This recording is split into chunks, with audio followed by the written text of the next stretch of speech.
কারো পৌষ মাস, কারো সর্বনাশ। তো এই শীতে তোমরা কেমন আছো? আশা করি খুব ভালোই আছো। যাই হোক, আমিও কিন্তু ভালোই আছি। তো তোমাদের আশীর্বাদে বেশ সূর্যি মামা কিন্তু দেখা দিয়ে দিয়েছে। তো ওই জন্য আজ আমি 2 বালতি জামা কাপড় পুরো ভিজিয়ে ফেললাম।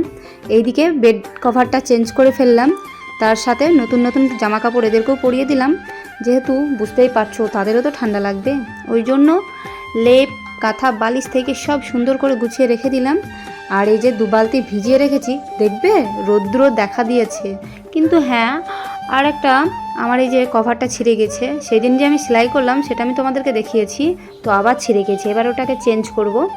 আর এই যে জামা কাপড়টা তাড়াতাড়ি করে কেচে নিই, যেহেতু রৌদ্র দেখা পেয়েছি। বাপরে বাপ, কমসে কম 3 দিন পর সূর্য মামার দেখা দিয়েছে। আর এই যে সকালে যে চা খেয়েছি, এখনও কিন্তু বাসনগুলো ধুইনি। আগে ভাবলাম যে ঘরটা মুছে নিই, তার আগে কিন্তু আমি জামা কাপড়গুলো ভিজিয়ে দিয়েছিলাম। ওই জন্য আগে কেচে নিই, তারপরে কিন্তু বাদবাকি সব কাজ করব। ঘড়ির কাঁটায় এখন বাজে কিন্তু 10টা। এই 2 বালতি কাজও এখনও যে 1 গামলা আছে, আমার কিন্তু 11টা বেজেই যাবে। এখনও তো বাসনপত্র ধুতে বাকি আছে।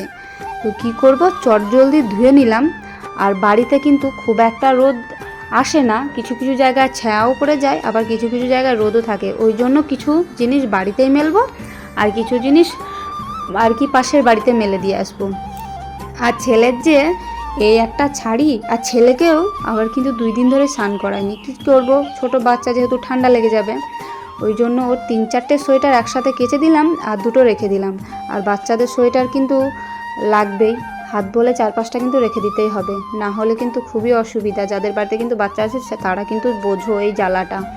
যাই হোক, আমি কিন্তু এদিকে সব কিছু কাচাকুচি করে নিলাম। এই যে সকালে আমি আবার জামা কাপড় কেচে নিয়েছিলাম, সেগুলো আবার আর মেলে দিয়েছি। মেলার সাথে দেখছি যে কিছুক্ষণ পর রোদ উঠে গেছে, ওই জন্য ভাবলাম যে চলো আজকে সব কিছু কেচেই নিই। আর রান্না তো করেছিলাম সিদ্ধ ভাত খেয়েই আজকে দুপুরটা কাটিয়েছি। কিন্তু কি করব, ওইদিকে কাচতে কাচতে প্রায় 11টা 29 বেজে গেছিলো। কি করব, ওই জন্য সেদ্ধ ভাত খেয়ে নিলাম। সেদ্ধ ভাত খেয়ে রাত্রে কিন্তু খাবার করেছিলাম। তো তোমাদের ওদিকে কিন্তু কেমন ঠান্ডা পড়েছে? আজ কিন্তু পৌষ মাসের 8 তারিখ হতেই চললো। আর পিঠে তোমরা এই ঠান্ডায় কেমন খাচ্ছ? আমি কিন্তু তোমাদেরকে 2 রকম পিঠে শেয়ার করেছিলাম। চলো, বাড়ি ঘরে কিন্তু জামা কাপড়ে ভর্তি। আজকের মতন